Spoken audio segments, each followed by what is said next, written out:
Las señales del mercado, la trastienda del poder, los personajes claves del mundo empresarial y, ¿por qué no?, innovación, startups y tiempo libre. Por la 100.1, un espacio para conversar e informarse con Mateo Navas, subeditor de DF+.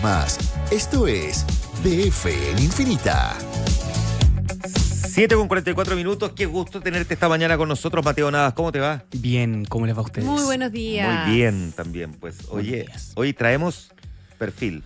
Perfil, un poquito también lo que pasó ayer con Luis Hermosilla, Osorio. Que estaba de cumpleaños además ayer. Estaba de cumpleaños, de eso vamos a hablar de hecho. A ver, ¿por dónde quiere partir? Por ayer en la mañana, bueno, Luis Hermosilla llegó al centro de Santiago muy temprano, a eso de las 8 de la mañana, y era un día especial, como adelantaste, Juan Manuel, porque era su cumpleaños, cumplía 68 años, no de la forma ideal, uno podría decir, ¿no?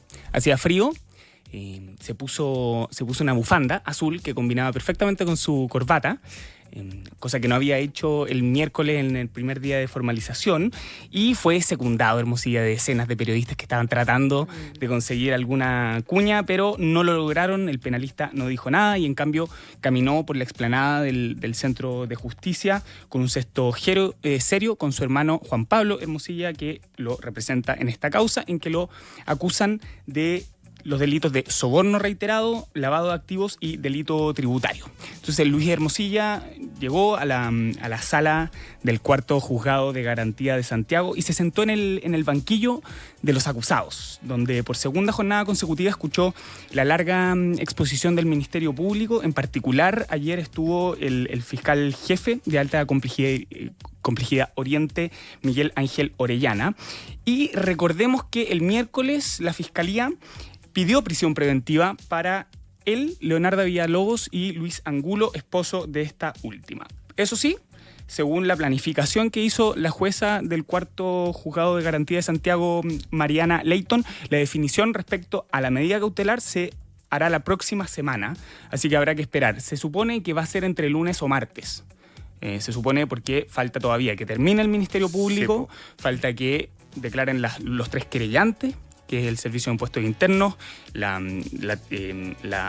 ¿cómo se llama? Bueno, los dos personeros del Partido Socialista que también se querellaron, y el Consejo de Defensa del Estado. Esos son los tres querellantes. Y después va a haber la defensa, obviamente, de Luis Hermosilla por su hermano Juan Pablo. A ver, Hermosilla es alguien acostumbrado a casos de alta connotación pública. Este caso uno podría decir que no lo agarra por sorpresa, que está acostumbrado a casos con hartas cámaras, con hartos periodistas, con salas de audiencia llenas, por citar algunos. Estuvo bien involucrado en el caso Chispas, representó a la familia de Jaime Guzmán, también defendió a Jorge Tocornal, condenado este último por abusar de sus dos hijos. También estuvo en el caso Spiniak, representó a John O'Reilly en caso de abuso sexual. En fin, es alguien que ha sido, uno podría decir, incombustible en su carrera. O sea, lleva 68 años bien en el pole position del mundo legal, en particular en el mundo penal.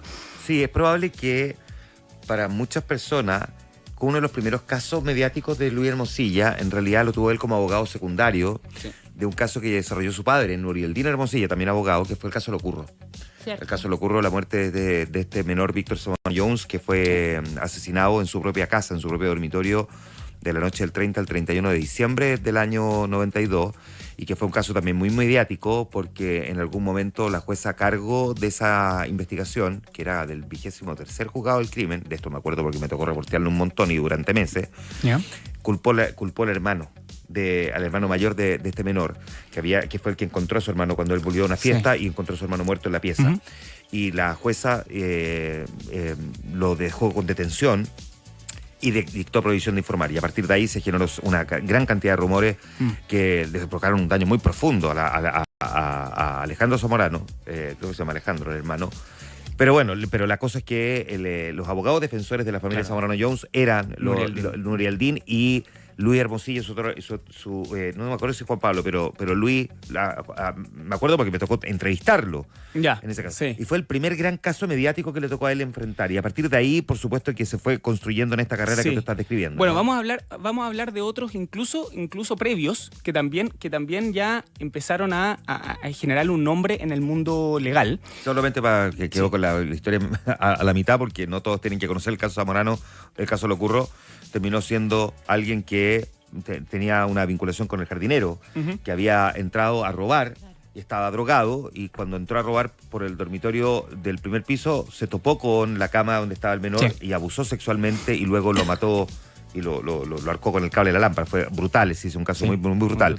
Pero y de hecho fue el caso, porque fue condenado a la pena de muerte, y el presidente Frey le conmutó la pena de muerte, porque Frey, y a partir de ahí, después nunca más hubo una condena por pena de muerte, planteó que él no era partidario de la pena de muerte y por lo tanto generó un gran debate en ese momento, pero fue el último condenado a pena de muerte. O sea, fue un caso de verdad que tuvo impacto en distintos niveles. Ya, era solo para completar esa historia. Pero es súper importante lo que dices, porque al final Luis Hermosilla es alguien que ha estado involucrado en distintos tipos de casos, ¿no? Sí. Hay algunos abogados que solamente se especializan en libre competencia, por ejemplo, o en elementos penales muy particulares. Él ha estado y de eso vamos a hablar, de que es alguien muy transversal en el mundo penal, porque ha visto casos de negocios, casos políticos, casos también uno podría decir, de asesinato. O sea, ha estado en el abanico de los delitos penales, ¿ya? Y uno podría decir que el caso Audio, uno podría decir que es el caso más importante de su carrera, porque obviamente lo involucra directamente y ya le ha afectado obviamente a su carrera profesional. Claro. O sea, porque, estuvo marcada por distintos casos, nexos, desde el PC hasta la UDI, uno podría decir desde Crispy hasta Sichel, aunque obviamente Sichel se desmarcó absolutamente ayer por estar nombrado, pero Luis Hermosilla, en resumen, es alguien que ha influido en muchas esferas, como decíamos, particularmente en política, en negocios. Y hoy vamos a hacer un repaso ya por su carrera, porque es clave no solamente para este caso, sino para conocerlo a él directamente. ¿Por qué él estaba en esa reunión en el día Audio en junio de 2023? Bueno, porque justamente es alguien muy conectado con muchos vínculos en el mundo político. Nació el 22 de agosto de 1956, viene de una familia de Villa Alemana ligada a la izquierda. ¿Ya? Su padre obviamente es el destacado penalista Nurieldin Hermosilla, que sigue vivo, tiene 92 años y es hermano de Juan Pablo Hermosilla, también destacadísimo penalista, y no trabajan juntos, ¿eh? O sea, Juan Pablo lo representa en esta causa, pero tienen estudios separados. Él a los 14 años ingresa a los Juventudes Comunistas, Luis Hermosilla, y en 1974, ingresa a estudiar Derecho en la Universidad Católica, y es ahí donde se produce el primer quiebre en su vida, uno podría decir, porque pasa de este contexto del Instituto Nacional, de una familia de izquierda, de la Jota, a conocer un mundo muy distinto, ¿ya? Y ahí conoce a Andrés Chadwick, conoce a Juan Antonio Coloma, conoce el gremialismo, ¿ya? Y de hecho participa de las tertulias políticas en la casa de Jaime Guzmán, el líder del gremialismo, quien sin embargo nunca logró reclutar a Hermosilla para el gremialismo, pero sí es alguien, con las personas que hablé, es alguien bien abierto, o sea, desde muy chico es alguien que pudo siempre conversar con el otro lado. Y en los 80 se titula de abogado y comienza a asesorar en particular a la Vicaría de la Solidaridad. Y, entidad obviamente de la Iglesia Católica que asistía a víctimas de violaciones a los derechos humanos durante la dictadura. Y no solo eso, sino que el primer caso, las personas que lo empezaron a conocer en el mundo público, fue el ser abogado de la familia de José Manuel Parada, que era uno de los 3 militantes comunistas degollados en 1985. El caso culminó con la caída del general director de Carabineros e integrante de la Junta Militar César Mendoza. Entonces, tenía uno podría decir, esta mezcla de representar a la Vicaría de la Solidaridad, después representar a José Manuel Parada, pero también tener vínculos muy tempranos con el gremialismo. Y otro de los quiebres fue cuando viajó a la extinta Alemania Oriental, ¿ya? O sea, se dice que, según se ha comentado, ahí se desencantó del modelo socialista tras conocer, las condiciones en que vivía la sociedad tras el muro de Berlín. Y ya en la transición Luis Hermosilla comienza lentamente a alejarse del mundo de la izquierda, ¿ya? Y trabajó, obviamente, en la oficina, preliminarmente de su papá, Nur el-Din Hermosilla. Y en 1996 aquí hay otro cambio, otro quiebre importante, cuando Andrés Chadwick, su amigo, asume, o le pide, digamos, que asuma la representación de la familia de Jaime Guzmán, asesinado cuando era senador en 1991 por miembros del Frente Patriótico Manuel Rodríguez. Entonces, desde ese papel, se convirtió en el abogado de confianza de la UDI. ¿Ya? O sea, sin nunca militar en la UDI. Sin nunca militar en la UDI, punto uno. Y punto dos, uno hoy día podría decir, porque uno está contando esta historia y suena, digamos, natural la transición, ¿no? Pero justamente en la transición, el nombre de Luis Hermosilla era mirado bastante con suspicacia en la derecha chilena, porque era alguien que militó a los 14 años en las Juventudes Comunistas, que obviamente era hijo de Nur el-Din Hermosilla, que había tenido un track record de la Vicaría de la Solidaridad. Nur el-Din Hermosilla era amigo de Violeta Parra, o sea, de eso. Y Juan Pablo Hermosilla siempre se ha definido como un hombre izquierda. Además. Aquí mismo, si fue panelista nuestro en muchas conversaciones. Entonces no fue fácil esa transición de realmente ganarse la confianza, uno podría decir, de la derecha, sin perjuicio de que nunca saltó el Rubicón y cruzó el Rubicón 100%. De hecho, hace poco fue representante de Miguel Crispi. O sea, es alguien que durante su carrera ha sido alguien bien transversal. Y en 1999 ya es el golpe final, porque da el salto político y respalda la candidatura de Joaquín Lavín.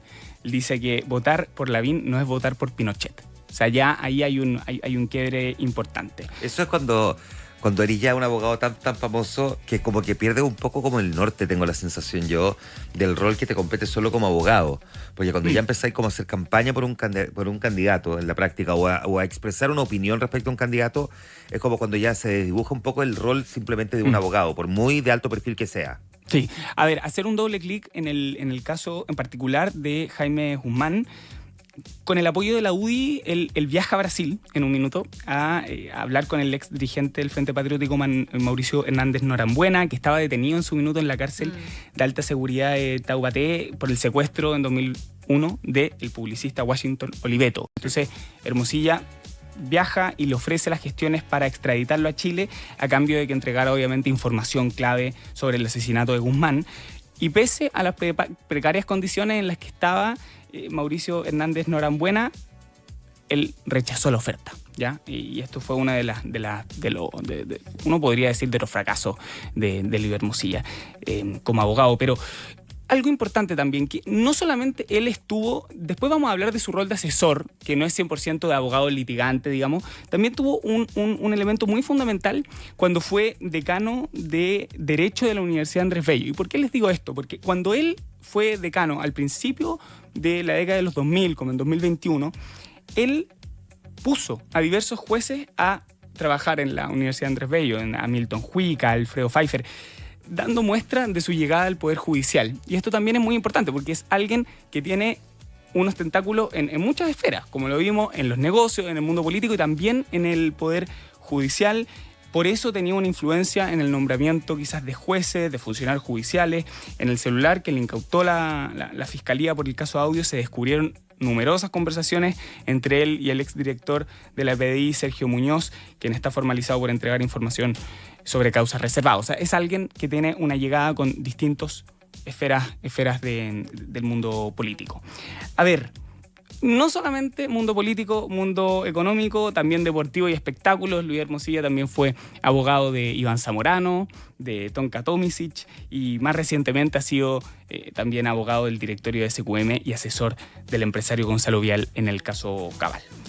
A ver, además esta lógica de que nómbrame un caso bullado impresionante. Donde no haya estado Juan Pablo Dávila, Codelco, muy al comienzo además. Claro. También. Sí, claro. Y bueno, y también, obviamente, uno de los últimos casos fue representar a Miguel Crispi en el caso Convenio, cuando sucede todo esto de la publicación del audio por CIPER en noviembre del año pasado. Obviamente, la moneda se desmarca absolutamente y Miguel Crispi también de Luis Hermosilla. A ver, no solamente ha sido abogado, también asesor, y tuvo un rol muy clave en la moneda en SP1, Sebastián Piñera 1 y también Sebastián Piñera 2, justamente por Andrés Chadwick. Porque cuando Chadwick llega al gobierno de Piñera, primero como vocero y después como ministro del Interior, Hermosilla se convierte en el abogado externo más influyente en ambos mandatos. De hecho, era muy común verlo en Palacio en las dos gestiones de Sebastián Piñera. Y se preocupó de varias cosas. Ayudaba en las querellas en algunas causas como la de falsos exonerados políticos, como ya en el segundo gobierno también fue asesor de la División Jurídico de Interior y era habitual verlo en La Moneda o incluso viajando a la Araucanía para representar al Ejecutivo en los casos de violencia en la macrozona sur. Este es el perfil, uno podría decir, de Luis Hermosilla, alguien clave que ayer se le vio medio apagado. O sea, se le vio más apagado que en la audiencia, en la formalización del miércoles. De hecho, en algunos minutos cerraba los ojos. Fue una audiencia larga, de más de 5 horas, que terminó a eso de las 14 horas. ¿Y qué pasó ayer? Brevísimo. Bueno, el persecutor Miguel Ángel Orellana dedicó varias horas de su argumentación para describir el rol que jugó Hermosilla. Esto es súper clave porque en particular en el primer día se generó un contexto mucho más general. Ahora el Ministerio Público se enfocó en describir con lujo de detalle el rol que jugó Hermosilla dentro de lo que catalogó como la estructura que albergó un plan criminal entre los señores Khalaf y los señores Sauer y Rodrigo Doppelberg. Orellana, el fiscal, afirmó que el abogado tenía conocimiento, obviamente, del origen ilícito de los recursos de Factop, el factoring de Daniel Sauer. También retrocedió en su relato hacia la investigación del caso Factop. Acordémonos que estos son dos casos separados, pero que se juntan. O sea, está el caso Factop y el caso Audios, y aseguró que si bien se tenía claridad sobre los delitos cometidos por los imputados que hoy se encuentran en prisión, o sea, en Capitán Llaver, los hermanos Daniel y Ariel Sauer, además de Rodrigo Doppelberg, este caso fue lo que completó, digamos, ya las investigaciones y tratativas del caso Audio, ¿ya? A ver, ¿qué viene para ahora? Que eso es súper importante, como lo conversábamos antes. Se supone que hoy día, incluso el lunes, vamos a seguir escuchando, o sea, hoy día sí o sí vamos a seguir escuchando al Ministerio Público, después van a venir los querellantes y después la defensa. ¿Por qué es importante? Porque la gran pregunta es qué va a pasar con la medida cautelar. Claro. O sea, hay algunas personas que me dijeron están 100% convencidas que va a aceptar la jueza la prisión preventiva que pidió el Ministerio Público. Hay otros que no. Uno cuando escucha a Juan Pablo Hermosilla hablar afuera del Centro de Justicia, uno dice, está muy confiado y dice, pudo haber existido delito, pero no hay pruebas. Nosotros Fueron errores. Fueron errores. Mejor frase la de Carlos Cajardo. Error es confundir el cilantro con el perejil. Eso. Esto no es un error. Es muy buena esa frase. Oye, también hubo momentos bien cortitos para hablar de lo de Sichel, ¿no? O sea, porque también el fiscal ayer habla de que esta noticia, digamos, de que Sichel había sido nombrado como presidente del Banco Estado. Álvaro Khalaf le manda a Luis Hermosilla esta pregunta como, ¿es bueno esto para nosotros? Hermosilla le contesta, no es bueno, es demasiado bueno. Íntimo de ACH. Que se entiende que podía haber sido Andrés Chadwick. Claro, el Ministerio Público, que por el contexto se entiende que es Andrés Chadwick. Es interesante la irrupción aquí de un nuevo Bravo. Claro. Como el equivalente al caso Penta. El del caso Penta. Claro, que en este caso era un contador, era un auditor que llevaba 18 años trabajando en el grupo Khalaf. Claro, y que ha sido clave en base a las declaraciones que ha hecho en los distintos tomos del Ministerio Público. Ya van 13 tomos, son más de casi 15.000 páginas, las hemos tratado de revisar, es difícil, pero hay muchísimas declaraciones que todavía no se han visto y analizado con detención. Pero claro, se habla de que es como el próximo Hugo Bravo, o ya lo fue porque fue una persona, digamos, que entregó con lujo de detalles los detalles de la operación y del caso. Mateo Navas, conversando esta mañana con nosotros. Gracias, Mateo. Muchas gracias a ustedes. Que estén muy bien, ¿ah?